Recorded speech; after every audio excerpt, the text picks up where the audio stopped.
once again, welcome to Facebuster Podcast. We are talking post-2023 WWE Draft results, and I wish I could start this episode by saying that this draft was a thrill. It was exciting and full of twists and turns and surprises, and hit us with the unexpected left and right, but I would be sort of lying to you. This draft, in my opinion, failed to deliver on the promise made by Triple H on numerous occasions that it is going to change the game. This did very little to change the game at all. For the most part, we know every WWE draft that there has ever been technically, naturally changes the game because it is, by default, a reset of the entire roster. Both shows get revamped rosters. We have new opportunities at new storylines, new rivalries, new teams, new factions, just new everything. That's what comes from the draft. But this one seemed to be projected to us that it was going to be different. And it wasn't.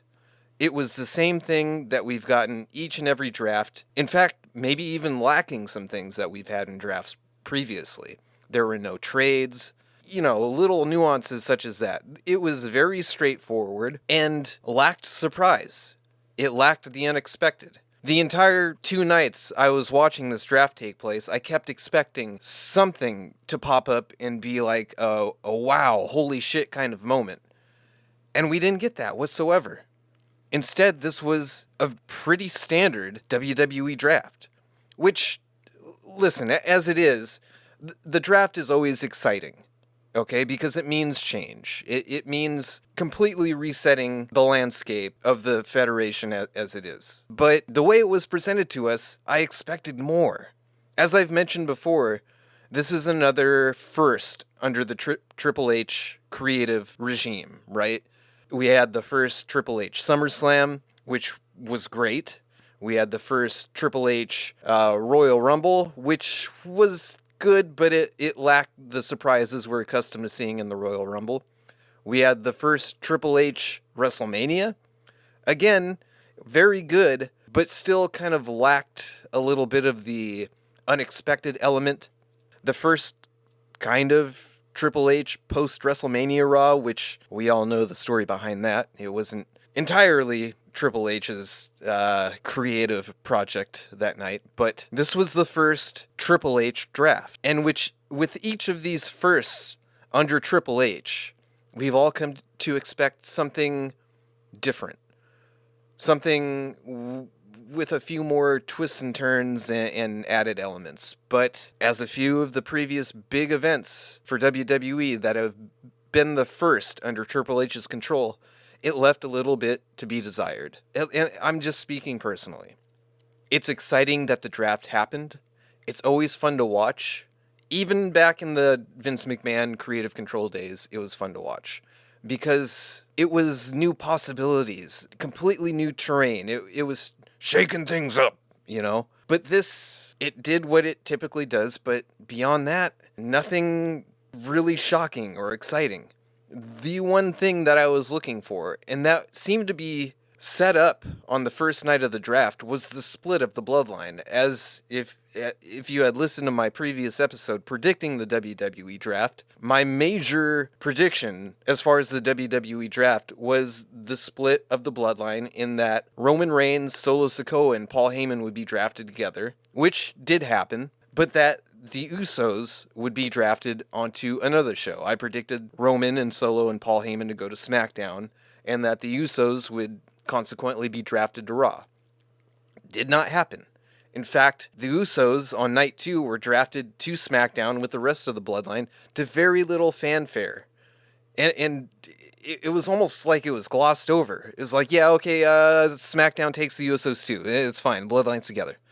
Move on. I feel like they missed the boat on a lot of possibilities of really changing things up and creating some interesting storylines via just that particular storyline. But instead, the bloodline remains intact, albeit there is still tension, and it does seem like they are at odds. True, but they remain on the same show together. Where's the fun in that? Where's the changing the game in that? In fact, taking a look at this whole draft and counting the number of tag team splits and faction splits, you come to the sum total of 0. 0. No tag teams were split up. No factions were split up. Every predicted tag team split, every predicted faction split, none of them happened. All teams remained together. Nobody was drafted individually, separately from their known tag team or faction. And that was made a huge deal as part of the changing the game aspect pre-draft, when the draft was announced and Triple H was sort of naming off reasons why this would change the game and change the landscape and whatever. None of that happened. There were literally no surprising elements to this draft. People changed shows. Yes, Raw and SmackDown sort of traded women's champions. Raw and SmackDown traded Intercontinental and US champions. But besides that, what else is so earth-shattering and ground-shaking about this draft? There were some unexpected NXT call-ups, as there tends to be, and we'll get into that. But outside of that, there's 0 crazy, unexpected draft picks. No changing of teams, no splitting of teams, no splitting of factions. Everybody just remained together, and some people switched shows, and that's about it. We have plenty of potential for new rivalries and storylines, but that's what the draft does anyway. In no way was this some groundbreaking draft like it was being portrayed to us that it was going to be. This was a very regular-ass draft. So, Triple H, I don't know, like, that was a little deceiving, I think.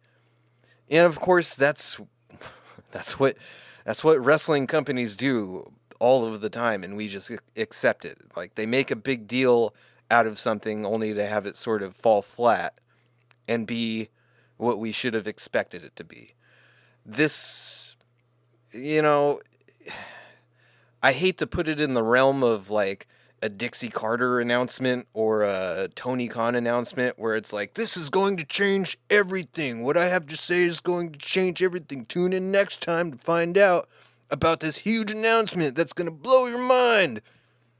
And then it turns out to be absolutely nothing. We were sold a tome of change and surprises, and instead we got a haiku about how nothing was really going to change except people trading shows. So I'm feeling a little bit let down in that accord as far as how Triple H sort of sold this draft as bigger and better than ever. But overall, the draft is always kind of cool just because, it's different. It changes things up, and we're going to see new stories and new rivalries. Cool.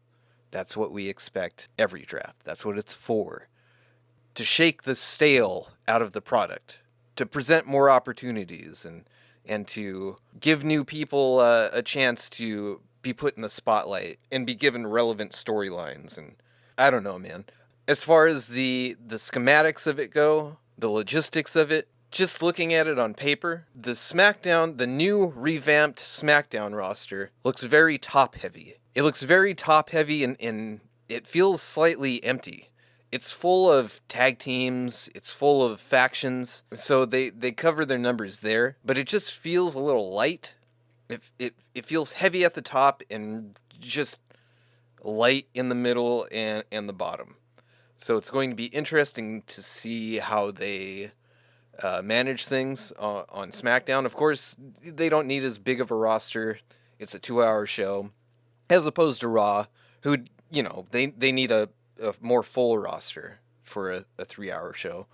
But on paper, the Raw roster doesn't look so top-heavy. The Raw roster looks pretty balanced and diverse, and it feels very full, just looking at it. Just looking at the list on paper, which I'm doing right now. It looks balanced. It looks like they have a lot more to offer. I I've seen some people saying that the SmackDown roster is super great, and the Raw roster is weak, and it's not as good as the SmackDown roster. I have to disagree with that. I think the Raw roster, they don't have the Bloodline, which is the biggest faction, the biggest story in professional wrestling as of right now, and has been for a while. But the Raw roster just looks like they're capable of more. It looks more filled out. I'm eager to see how SmackDown utilizes all these talent. There's some very popular, established, well-known people at the top of the SmackDown roster, but the bottom is kind of like, meh. It's, it just doesn't feel as full as the Raw roster. The Raw roster feels very full and ripe with potential.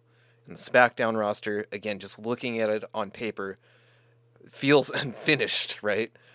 Let's quickly just sort of sum up each of the rosters and bring up another interesting wrinkle in this, if you will, in that there are so many quote-unquote free agents at this point. I don't think there have ever been this many undrafted free agents sort of left over, unless we're talking injured superstars that weren't necessarily eligible for the draft, but we're talking somewhat established superstars and also NXT call-ups that are free agents right now. You know what? Since we're talking about it right now, let's get into the free agents. So these superstars were drafted somehow, but not assigned to a show, which doesn't make sense to me. Technically, free agents would be undrafted until they're signed. Free agents have no... their wording, it just doesn't make sense to me. They were drafted on night 1 and night 2, but drafted as free agents. That doesn't make technical sense at all. They should have been undrafted and be labeled and established as free agents thereafter. But so we got Baron Corbin, Elias, Cedric Alexander, and Shelton Benjamin, Dolph Ziggler, Mustafa Ali. Those stand on their own as sort of like they just weren't drafted, so they don't really have a home yet. They're free agents. The story that has been told to us about the following two superstars / manager is that they negotiated their contract to be termed as free agents but can appear on any show at any time. That being Omos with MVP and Brock Lesnar. That makes a little bit more sense that they negotiated their status as a sort of wandering vagabond of Raw and SmackDown. They can go wherever they want, do whatever they want. That opens up the possibilities for rivalries and storylines for them. Makes the most sense with Brock Lesnar, since he's always sort of played that way. For the last few years, as far as I can remember, he's always just sort of roamed freely. Omos, on the other hand, they haven't established him as a dominant monster, as clearly Brock Lesnar has been established for years. But they gave him the same perk as Brock Lesnar in that he was able to, or I'm assuming they'll say that MVP was able to negotiate his contract so that he can be in this Brock Lesnar territory where he's just this free-roaming monster like Brock Lesnar. Again, for Brock, that makes sense. He's paid his dues by all means. Omos has been taking L's from his major competition. Yeah, he's had squash matches, as we once again saw this week. But for him to be able to be given that title, to be given that perk of, we'll allow you to negotiate that into your contract. You could go wherever you want. Why? That makes WWE look a little stupid, doesn't it? This guy without really a good track record yet has the power, has that sort of power and influence to negotiate that into his contract. You'd think WWE would be like, no, dude, like, what have you done? You're giant and you're massive and you're impressive, but you haven't exactly established yourself yet. Every time you make it further up the ladder and take on somebody who's more than just a local jobber, you end up losing. So why should we give you... What leverage do you have to negotiate yourself as a free-roaming free agent? I don't get that. But also we have NXT call-ups that were drafted as free agents. Think about that wording. Think about the semantics of that. NXT call-up drafted as free agent? Again, that doesn't make technical sense at all. But Von Wagner and Zion Quinn were drafted as such. They are drafted NXT call-ups that technically weren't drafted anywhere. But they're just in the ether. They're just floating about freely, and we have no idea when and where they're going to show up. Your guess is as good as mine. I have no idea what's going on there. But a handful of free agents that I guess they have yet to establish any sort of idea what they're going to do with them or where they want them to be, but they want them to be mentioned in the draft anyway. First of all, in these NXT call-up drafted, undrafted free agents, whatever, Zion Quinn? Are you serious? Hey, when was the last time we saw this guy not jobbing out on NXT? In fact, when was the last time we saw this guy jobbing out on NXT? He's been relatively non-existent on NXT for months now. I can't remember the last time I saw him.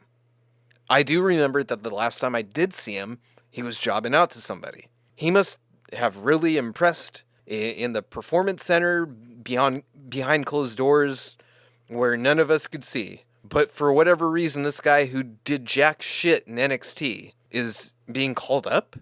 What? They must have an idea for him. They must have something planned for him. What of note did Zion Quinn do on NXT television that merits him being called up already? The guy was a fresh debut when the 2.0 experiment started. You know, he was one of the new guys that were coming to present a new face of NXT. Gone were the black and gold. Now 2.0 with the colorful tie-dye and brightly lit arena. So he was there for that. He quickly fizzled out. I think the only thing I can remember him doing was that extremely cringe-worthy spot where he sang Shawn Michaels' entrance music to Robert Stone for some reason and danced. Go back and watch it. It's absolutely horrible, and it will make you want to vomit and die.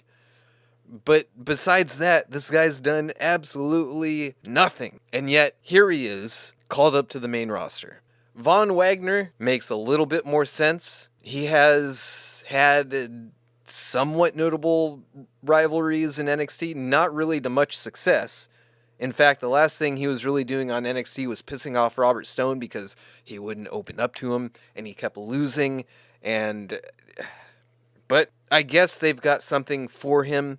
As we saw on the latest episode of NXT, they sort of did a backstage, not a backstage, but just a video package of him and Robert Stone sitting somewhere where they're looking at a photo album, and Robert Stone comes across pictures of him as I believe a toddler, and it looked like he had just received a medical treatment, or he had some sort of surgery as a really young kid.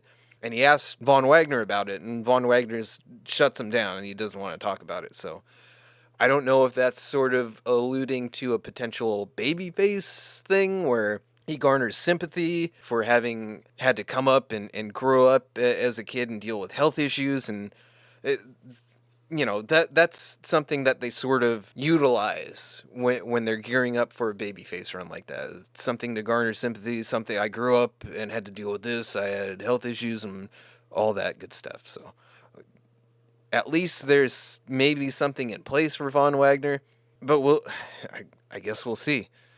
Just an NXT, it's a call-up that I don't quite understand, and it came out of nowhere. I didn't expect him to be on the list of potential call-up candidates. He's got the look, he's got the size. He's surprisingly decent at, aggressive and intense shit-talking on the mic, if you really pay attention. But outside of that, he hasn't established himself. But yeah, we'll see. We'll see how it goes. But those are the free agents, or whatever you want to call them.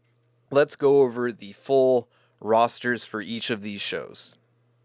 So, taking a look at the Smackdown roster, you got the Bloodline, Roman Reigns, Solo Sikoa, Paul Heyman, and the Usos, Jimmy and Jay. Again, the number one thing that I expected was for some sort of split, a separate drafting of Reigns and Solo and Heyman and the Usos going to another show. Didn't happen, so that remains intact. And all of their main rivals are on Raw. Cody Rhodes, Matt Riddle, Kevin Owens, Sami Zayn, they're all on a different show. So how's that going to operate moving forward?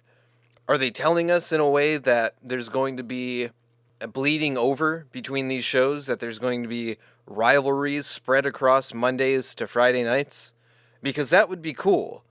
I've always...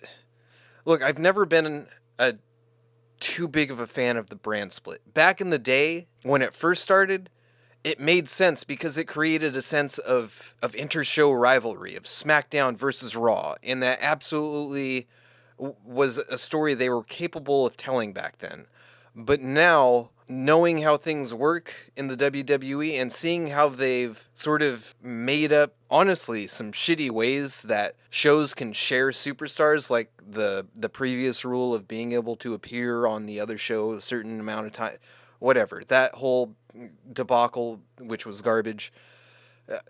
If this can manufacture some sort of SmackDown versus Raw situation, or not necessarily show versus show, but a merging of the two shows so that superstars on one show can still feud with superstars on the other show, and they can have pay-per-views with both brands on it, that'd be great.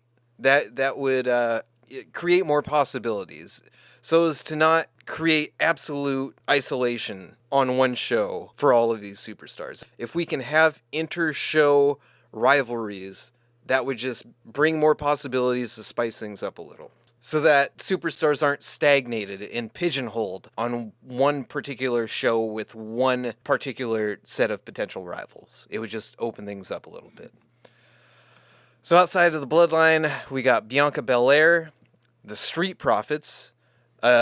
There was a split that I also predicted. Montez Ford and Angelo Dawkins drafted fairly early together. Let me be perfectly clear. I do not hate the Street Profits. I like the Street Profits as a tag team. I like both Montez and I like Angelo. But let's not kid ourselves. Montez Ford has a huge future as a single star one day. Are we all blind? Are we all dumb? Can we not see that? That's absolutely a fact. Montez Ford is destined to one day hold some sort of singles success. He's very good in the tag team. The Street Profits have proved themselves to be a very good tag team. But Montez Ford is better served as a single star. And they had the opportunity in this draft to finally get that started. This draft could have been a catalyst for that change, but instead they decided to play it safe and stay tried and true with the Street Profits as a tag team. Which, in one, that's kind of a good thing because, yes, the WWE needs successful and established tag teams, and the Street Profits are one of the better ones. But I think Montez Ford, by himself, has so much potential as a single star. And they've teased it in the past. They know it. We know it. This guy needs to eventually go out on his own and do his own thing. Is that still possible, even though they were drafted together? Yes, it's absolutely possible. But this could have been so much easier. Just rip the Band-Aid off. Because of the draft, one show sees that potential and is like, to hell with the tag team. We want to see what Montez has by himself. We know he's got something. We've all seen it. Let's see it play out for real. And not to disparage Angelo Dawkins, he would be perfectly fine. Of course, it's going to hurt a little to lose his partner, and he's clearly not the 1A star of that group, but he's, again, not a Jannetty. He's going to be fine on his own. The guy is very talented, and he's put in a ton of work to improve in the ring, to get into better shape. He's not going anywhere. He would do fine on his own.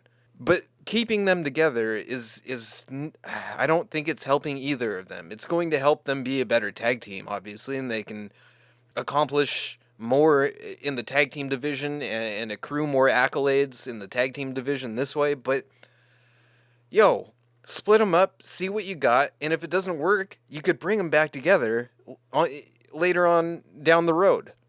I don't get why they're waiting. I hope they have something planned for this split to eventually take place, whether it's a turn or a mutual understanding that we need to set out on our own and see what we both got. But they could have done it here. It would have been a great excuse. And they can't seem to pull the trigger. So there you go.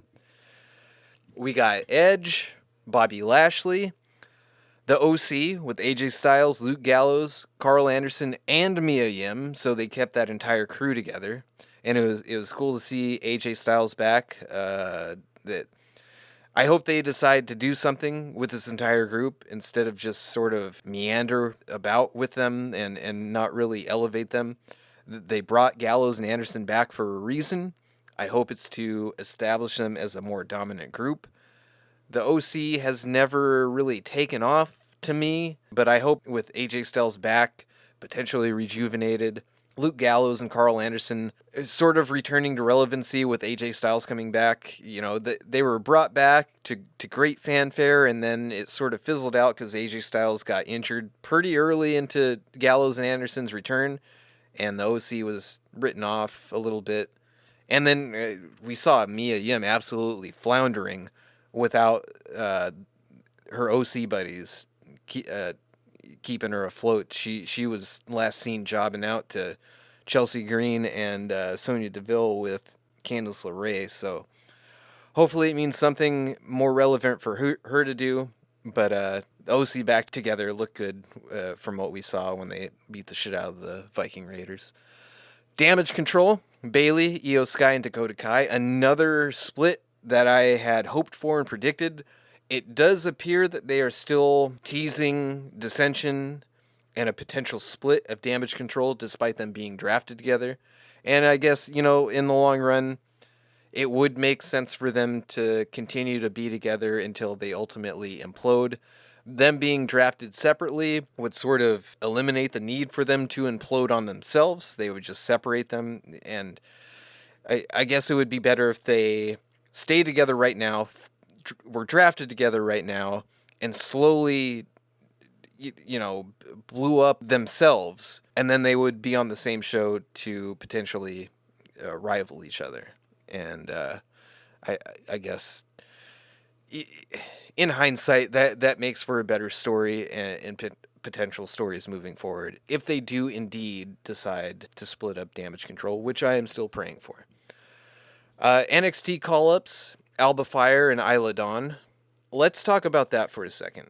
Let's also bring up NXT a little bit. This creates a little bit of mystery surrounding the NXT the NXT Women's Tag Team Championships. Alba Fire and Isla Dawn, or as Michael Cole called her on the night she was drafted, Isla Dawn. They are the current Women's Tag Team Champions of NXT, and they appear to be bringing their tag titles to Smackdown, which begs to question what happens to the NXT Tag Team Women's titles, because they're not going to be on NXT, they're going to be on SmackDown. Let's analyze that a little bit, because on the other side, on Raw, as we'll get to later, Kaden Carter and Katana Chance were drafted to Raw, and if you take a look at the NXT women's division, now that these two teams have been called up and drafted, there are zero female tag teams left in NXT. Of course, we all know the story of Fallon Henley and Kiana James splitting up. Ivy Nile and Tatum Paxley have recently split up. Valentina Feroz, her tag team partner, what's her name? Lunicia Leon or something like that. She's been injured. She's going to be out for a considerable amount of time. The other potential tag team that might have been taking shape would have been Sol Ruka and Danny Palmer, who just recently debuted. But Sol Ruka is out with a torn ACL, which hurts like hell, by the way. I I love Sol Ruca. I consider her and Tiffany Stratton like the beacons of the future for the NXT Women's Division, along with Lyra. But Sol Ruca is out for an extended period of time. There are no tag teams in the women's division in NXT anymore. None. Zero. Absolutely none. None that are being potentially teased. None newly formed. It's kaput. It's done. So this makes me wonder if the NXT Women's Tag Team Championships are going to be either dissolved or unified into the current WWE Women's Tag Team Championships. Because besides that, what do you do with those titles? Even if you leave them back on NXT, there's nobody there to fight for them, let alone defend them. So Alba Fire and Isla Dawn coming to SmackDown and Caden Carter and Katana Chance going to Raw, I think says a lot about what's going on in NXT with their female tag team division right now. As in, there's nothing anymore. Every other team is recently split, besides the two that were called up. There are no more female tag teams in NXT. Something's got to happen with those belts. They're taking them to SmackDown with them for a reason. Because there is nobody else in NXT to fight for them in like a tournament if they're vacated by Alba Fire and Isla Dawn because they're going to SmackDown. So they're bringing them with them to SmackDown. And I think the idea is probably going to be that they stay with them on SmackDown and that they are either dissolved, which is not ideal, or unified into the main roster women's tag team championships. And I think that's probably the best idea moving forward. Unless they form a bunch of teams real fucking quick in NXT, which I don't see them doing because I don't think there's even enough talent in NXT to form female tag teams. Even if Sol Ruca hadn't been hurt and Danny Palmer and her decide to form a tag team, there's nobody else besides them. They would be the only tag team. But there are no more female tag teams in NXT. So there is something to that. That's something to keep an eye on. We got Hit Row with Top Dollar, Ashanti the Adonis, and B-Fab. Lacey Evans.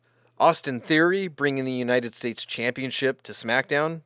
That's one of the things that I predicted, though it's not really a surprise. That's sort of something that usually happens on these WWE drafts, is that the secondary titles seem to always switch spots, right? Go back to drafts historically. That is a common theme in these drafts. So not a huge shocker that the IC title and US title change places and are traded back and forth. Charlotte Flair, the LWO with Rey Mysterio, Santos Escobar, Zelina Vega, Joaquin Wilde, and Cruz del Toro. Asuka. The Brawling Brutes with Sheamus, Butch, and Ridge Holland. Karrion Kross, and Scarlett. So this lays to rest the idea that the Karrion Kross and Shinsuke Nakamura thing was started pre-draft because it was safe to assume they'd end up on the same show. That is not the case. Shinsuke's over on Raw now, while Karrion is on SmackDown. So apparently, this is going to be one and done for Karrion and Shinsuke, which is really too bad because I think that particular rivalry, that matchup had the potential to be something that could be more long-term. And I'm a little sad to see that it's not going to last.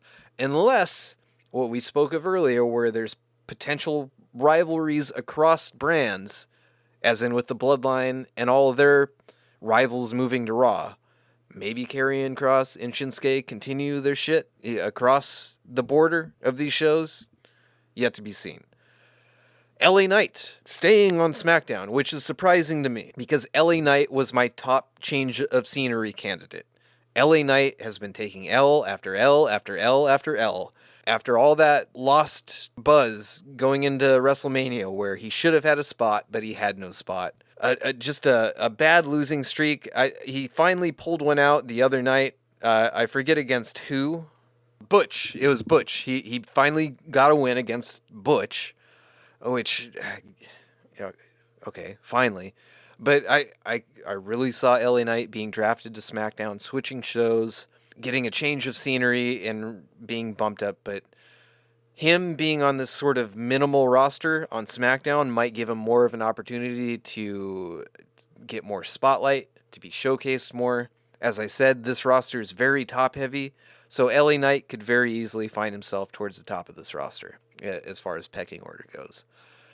They got Shotzi, Pretty Deadly of Elton Prince and Kit Wilson. I originally predicted them to go to Raw, but they end up on SmackDown, which is totally fine. There's plenty of tag teams on SmackDown for them to feud with. I'm looking forward to seeing Pretty Deadly in the main roster. I have personally loved Pretty Deadly since watching them on NXT UK, back before hardly anybody knew who the hell they were. But I saw just the cheesy charisma that those guys had. They've been this team since they were in NXT UK, and I've liked it since then. I liked it in NXT, and I'm glad they're getting called up, because out of all of these call-ups, I'd say they deserve it the most, and I think they're most suited for main roster exposure. I think they're going to be great. Continuing, we got Rick Boogs. We got Cameron Grimes finally getting a main roster spot. He's technically an NXT call-up, I believe. They didn't on the show. They didn't mention him as an NXT call-up, but let's be honest, he's sort of an NXT call-up. Tamina, and this one really surprised the hell out of me. Grayson Waller was a compensatory pick, an NXT call-up for SmackDown. This, after some thought, makes a lot of sense. Grayson's sort of done everything that he can do or has been allowed to do in NXT. As many times as he tried, he could never get his hands on NXT Gold. And he lost in some spots where he really shouldn't have lost. Like with the Johnny Gargano thing, Grayson Waller should have won that. I have no idea why Gargano needed to win that match. It really took a lot of steam from Grayson, I think. But he can cut those losses and start with a fresh slate on SmackDown. I'm eager to see how they bring Grayson Waller along on the main roster. Just looking at this roster as it's built right now, let's look at faces. So Grayson Waller versus Cameron Grimes, Grayson Waller versus anybody from the Brawling Brutes, and maybe anybody from the LWO. Austin Theory's a heel, but still that would be actually a really fun matchup. Bobby Lashley, Edge, the Street Profits, but we'll see. Grayson Waller has something. He's not, I felt like he had more to establish in NXT, but I guess there was no more room for him. Again, I'm eager to see how he fares on the main roster. Something I actually wanted to mention earlier. Despite my criticism of this draft and how it was Triple H's first draft, and it kind of left me slightly underwhelmed, at least as far as surprises and splitting of teams and stuff like that goes. I'll say this about these NXT call-ups. I think they have a much greater chance. This crop of NXT call-ups has a much greater chance for success now that Triple H is calling creative shots. We saw NXT call-up after call-up after call-up come up to a lot of excitement in the past while Vince was still in control of creative and getting these new characters over and just fall one after the other. Karrion Kross, Keith Lee, I mean, the list goes on. Guys like Grayson Waller, guys like Cameron Grimes, all these other NXT call-ups, I don't think being called up to the main roster is automatic doomsday for these guys anymore. Remember, for a while, when NXT first started and NXT call-ups first started, we were genuinely excited to see a lot of these superstars on the main roster. And then we saw the track record, right, of Vince literally destroying and burying these people. And then it got to the point where we're like, God, we don't want to see anybody called up from NXT because we don't want them to be ruined. I don't think that's going to be the case anymore, because the guy that ruined them is somewhere in parts unknown, zooming in from his laptop on occasion to make changes here and there. I don't see him having the claws dug into these NXT guys anymore, just willing and eager to destroy them upon arrival on the main roster. Triple H is going to do his best to incorporate these guys and girls into the main roster. and find ways for their characters to be relevant on these shows. Gone are the days of the doom and gloom of these guys getting called up only to have their characters completely annihilated. These guys have a chance now.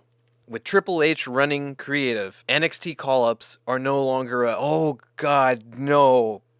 Please don't ruin this guy. Please don't ruin this woman. Just keep them in NXT for their sake, for our sake. Don't let him get called up and ruined by Vince. I don't think that's going to happen anymore. These guys have a fighting chance, and I think Triple H has their best interests in mind, as opposed to Vince, who seemed to have a vendetta against NXT talents, who got over in any shape or form in NXT, and tried to bring that over to the main roster. He seemed to have it out for these superstars from NXT. Now that Triple H is at the helm, I expect these to be much smoother transitions. I expect the dead-on arrival for these NXT superstars to be long gone. They now have a fighting chance to make something of themselves and carry over what they got over in NXT to the main roster. So something of note, something to also keep an eye on moving forward, is how differently, starting with this draft, these NXT call-ups are treated. So that was the SmackDown roster. Let's get to the Raw roster. We got Cody Rhodes, Becky Lynch, Imperium, Gunther with the IC title, and Ludwig Kaiser and Giovanni Vinci, Matt Riddle, Drew McIntyre, The Miz, Shinsuke Nakamura, NXT Women's Champion, Indy Hartwell. So Indy, on this latest episode of NXT, came out in her walking boot with her NXT Women's Championship and left it in the ring and announced a tournament would be starting to find the next women's champion that will be crowned at NXT Battleground. So in contrast to how this was handled, next to how the women's tag championships were handled, it sort of paints a clearer picture. Indy Hartwell's not bringing the NXT Women's Championship to Raw, whereas Alba Fire and Isla Dawn are bringing the NXT Women's Tag Championships to SmackDown. That remains a mystery, whereas Indy Hartwell, it's not a mystery. She's leaving the NXT Women's Championship in NXT. So she will be called up sans championship. So we got Apollo Crews, another NXT call-up, Candice LeRae, Sonya Deville and Chelsea Green, Dexter Lumis, JD McDonough, NXT call-up. This is going to be a great move for Raw and for JD McDonough. JD McDonough had his last match on the last episode of NXT, in NXT, with Dragon Lee, and it was absolutely fucking amazing.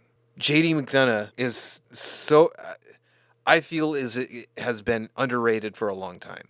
This guy is going to succeed on Raw. I can feel it. I can see it in my mind.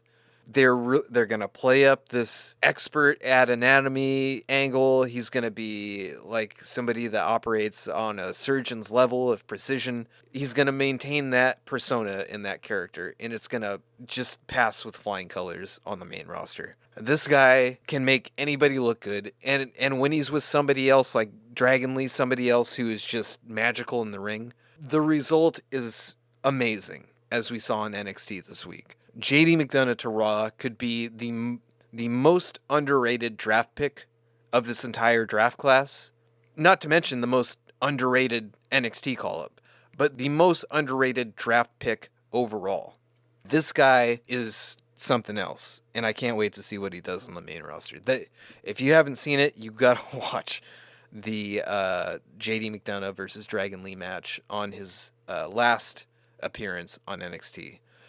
Also featured in that match on the outside was Noam Dar, who I believe is going to JD McDonough is bequeathing the smarmy, greasy, shitty heel role to Noam Dar, and I think Dar is going to do great with that role. They are different characters, but it's just that sleazy, backstabbing persona that they both have, and I think Dar is going to run with it, and JD is going to exemplify it and just make it shine on Raw. Continuing on, we got Maximum Male Models, Marseille Mansois and Maxine Dupree, Natalia, the Viking Raiders, Eric, Ivar, and Valhalla. NXT call-up, Zoe Stark, Rhea Ripley, Seth Rollins, Kevin Owens and Sami Zayn, the Undisputed Tag Champs. Judgment Day, Finn Balor, Damian Priest, and Dominic Mysterio. So keeping all of Judgment Day together with Rhea Ripley. Liv Morgan and Raquel Rodriguez, the WWE Women's Tag Team Champions. Another possibility. So we got Liv Morgan and Raquel Rodriguez as the WWE Tag Team Champions on Raw, and Alba Fire and Isla Dawn on SmackDown as the NXT Women's Tag Team Champions. So is it possible that they rebrand the NXT Women's Tag Team Championships as the SmackDown Women's Tag Team Championships and rebrand the WWE Women's Tag Team Championships as the Raw Women's Tag Team Championships? I think that's a little convoluted and a little redundant, and I don't think there's enough female tag teams as of right now to make that a possibility, but it's an idea. Perhaps they haven't. I think they have enough female talent to make more tag teams across both shows. But is that something that is that a reasonable idea, or I don't know. It's just something that popped into my head. We have the New Day with Xavier Woods and Kofi Kingston. Trish Stratus, who was not included on the original giant crowded graphic that they showed before the draft, where they showed all of the eligible main superstars. Trish Stratus was absent from that graphic, so I had a hard time. I didn't even include her in my draft predictions because I assumed that maybe she was going to end up like a free agent, but they dedicated her to Raw going forward. She was drafted to Raw. Ronda Rousey and Shayna Baszler, Braun Strowman and Ricochet, Bronson Reed. So also very telling. With Bronson Reed being on Raw, kind of the writing is on the wall, I guess, as far as the outcome for the Theory versus Lashley versus Bronson Reed championship match for the U.S. title at Backlash. Bronson Reed can't very well win that and bring it back to Raw where they already have the IC title. So clearly, Austin Theory or Bobby Lashley is going to win that title, keep it on SmackDown. And that's unfortunate too, because man, Bobby Lashley and Bronson Reed is a rivalry that I really saw as something that could be long lasting and something that could end up being a major deal, which could last a while, accrue some longevity and be like a legitimately big tenured legendary rivalry. But I guess that's I guess not. And again, unless they decide that these superstars from different shows can still participate in rivalries across the border. I don't know. We'll see. We have Alpha Academy with Chad Gable and Otis. So Alpha Academy stays together. However, they do get drafted to the same show as Maximum Male Models. So that story can continue to be told. We have NXT call-ups Katana Chance and Kaden Carter, as I mentioned earlier. Akira Tozawa, Dana Brooke, Inda Sher, NXT call-ups Jinder Mahal, Veer, and Sangha. I don't think there was much more for Veer and Sangha to do on NXT. They didn't necessarily need NXT Tag Team Gold. I think they're a good tag team, and I think they can be, if done right, which I think Triple H can do. I think Inda Sher, along with Jinder Mahal, hopefully more as a manager than a competitor, but as a manager to the tag team of Veer and Sangha, I think this team could be something good moving forward. We have Johnny Gargano, Los Lotharios with Angel and Humberto, Nikki Cross. Here's a surprising one. Odyssey Jones from NXT. Missed a lot of time with injury, was highly touted. He was the runner-up to the, what do you call it, that tournament with the what's that called? The breakout tournament, that's right. He was the runner-up in that breakout tournament to Carmelo Hayes, who ultimately won that. Big dude, very athletic. Haven't seen enough of him, I think, on NXT to really merit this call-up. But again, maybe along the lines of Zion Quinn, they see something in him. He's done something at the Performance Center that none of us from the outside looking in have seen. He's impressed in some form or fashion. But very charismatic guy. He's got a lot of character. We'll see how he's presented on the main roster. Piper Niven, Riddick Moss, who has apparently gotten his name back. He was drafted with Emma, Tegan Knox, and Xia Li. So those are your full SmackDown and Raw rosters. Look, as far as roster building, these rosters look fine. They look great. There's been tons of switch ups and trading places and new change of scenery for a lot of superstars. Some title swap spots. The Raw roster was created with the World Heavyweight Championship in mind. Its impending debut and inaugural winner. Looking at the Raw roster, we have plenty of contenders for that. We got Cody Rhodes, Matt Riddle, Drew McIntyre, The Miz, Shinsuke, maybe Apollo Crews, JD McDonough, Seth Rollins, Kevin Owens, Sami Zayn, the New Day guys, the Judgment Day guys, Bronson Reed, Johnny Gargano, lots to choose from. Odyssey Jones. And I wonder how strict they're going to be with that label of heavyweight championship. Is that literally? Is it the World Heavyweight Championship, meaning only a heavyweight can win it? So are we safe to assume that we can eliminate guys like JD McDonough? But that would also eliminate guys like Seth Rollins, who is clearly not a heavyweight, but has gone on to state his intention to win that heavyweight championship. So how lenient they're going to be with that, right now it's clear that anybody can win it. JD McDonough can win it. Johnny Gargano can win it. It's not, if it were purely heavyweight standards, right? The heavyweight rules as we know it, it would be Gunther, it would be Drew McIntyre, the Viking Raiders, probably, they're both heavyweights. Braun Strowman, Bronson Reed, Indus Shear guys, Odyssey Jones, and a few others, but that would leave out guys like Gargano, that would leave out guys like Ricochet, Sami Zayn, maybe Cody Rhodes, definitely Seth Rollins, JD McDonough, a few others. But it'll be interesting to see the boundaries that they set, if any, for that championship, considering it is called the Heavyweight Championship. As we've seen in the past, heavyweight rules have not mattered at times, but, you know, we'll see moving forward if the term heavyweight really holds any weight, no pun intended, as far as eligibility for that title goes.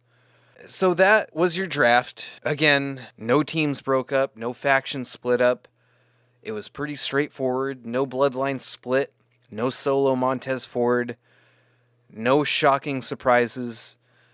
Some surprising NXT call-ups, yes, but outside of that, nothing groundbreaking, nothing earth-shattering. It was a standard draft, and yeah, on its own, as every draft is, it was exciting, but, you know, nothing to change the game. Triple H, you deceived us a little bit. I'm slightly upset about that. I'm sure it wasn't your call. But yeah, didn't live up to the hype in my opinion. Didn't live up to the big story that was being told to us. So besides that, I mean, not a whole lot going on as far as the standard Raw and SmackDown storylines go. A lot of continuations of the same stuff, the same bloodline stuff. I'm not really going to get into either of those shows. NXT this week was decent. The biggest story to me was the JD McDonough and Dragon Lee match, which was absolutely fantastic. I'd go as far as to say a borderline match of the year contender. Danny Palmer debuted. She looks pretty good. She's still raw and green, but she appears to have the athleticism and the charisma necessary. Again, it's really too bad about Sol Ruca, which they continue to play up this NXT Anonymous thing and always being around when when these female superstars are injured or taken out of action. The Ruka injury hurts, man. I'd love to see her in this impending NXT Women's Championship tournament that's about to happen. Besides that, nothing major. I did notice they finally took Naomi off the WWE roster page on WWE.com after her debut in Impact. I don't know if they were holding out hope that she would eventually come around to WWE and come back, but she has finally been removed. If you remember in the last episode, I mentioned her in draft possibilities because I thought there was something weird about them still having Naomi on the roster page, but that appears to be dead and gone. That dream has been flushed. She has been moved to the alumni section. There is no more weird shit going on with that.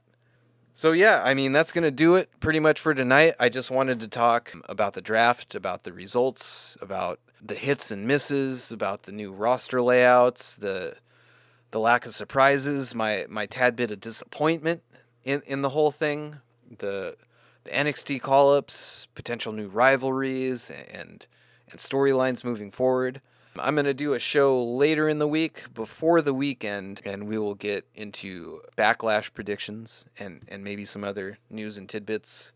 But hey, if you got something to say about the draft, about how you felt about it, maybe you were also disappointed in the lack of surprises, about the lack of changing the game as I was, yeah, let me hear it. Share your comments. Let's talk about it.